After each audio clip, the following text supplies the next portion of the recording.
Guys, sorry nga pala kay Kuya Dandy Kagaanan.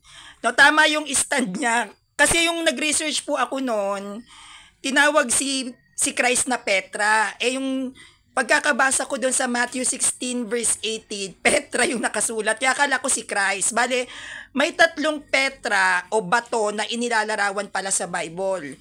Si Abraham ay tinawag na bato dahil siya ang foundation ng mga believers. Si Christ tinawag din siyang bato which is Petra dahil siya naman ang cornerstone o panulukang bato o yung tinatawag na haligi ng iglesia. Si Pedro ay tinawag ding rock o Petra dahil yung bato na tinutukoy sa Matthew 16 verse 18, doon itatatag ang iglesia.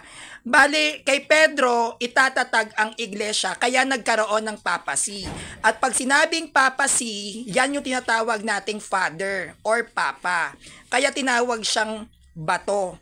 Kaya tayo nagkaroon ng apostolic succession. Kasi talagang mahina ako sa mga Greek.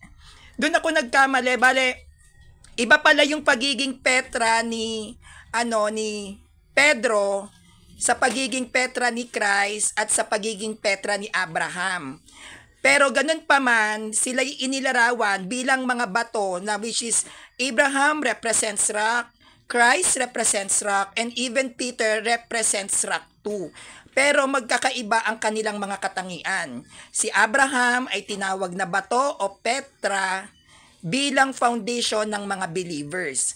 Si Jesus Christ ay tinawag na Petra bilang haligi o pundasyon ng simbahang itatatag. At si Peter naman ay tinawag na Petra o bato dahil sa batong yon, sa ibabaw ng bato na which is si Peter, doon itatayo ang iglesia. Kaya dahil doon itatayo ang iglesia, sa batong yon which is Peter, nagkaroon tayo ng papacy. At dahil sa papacy na ito, nagkaroon tayo ng apostolic succession.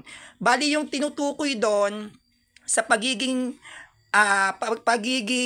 bato ni Peter, yung authority na ibinigay na rin sa kanya ni Christ at saka yung si Christ na mismo, kasi dapat pala ang sasabihin dapat ni Christ, Pedro sa ibabaw ng batong yan itatayo ko ang aking iglesia, kay Kristo ko itatayo hindi, pero upon you Peter. Bali nandoon pala yung sentences, at sa iyo Pedro. So si Pedro yung tinutukoy doon sa rock. So nagkamali ako, inaamin ko, sorry Kuya Dandy Kagaanan.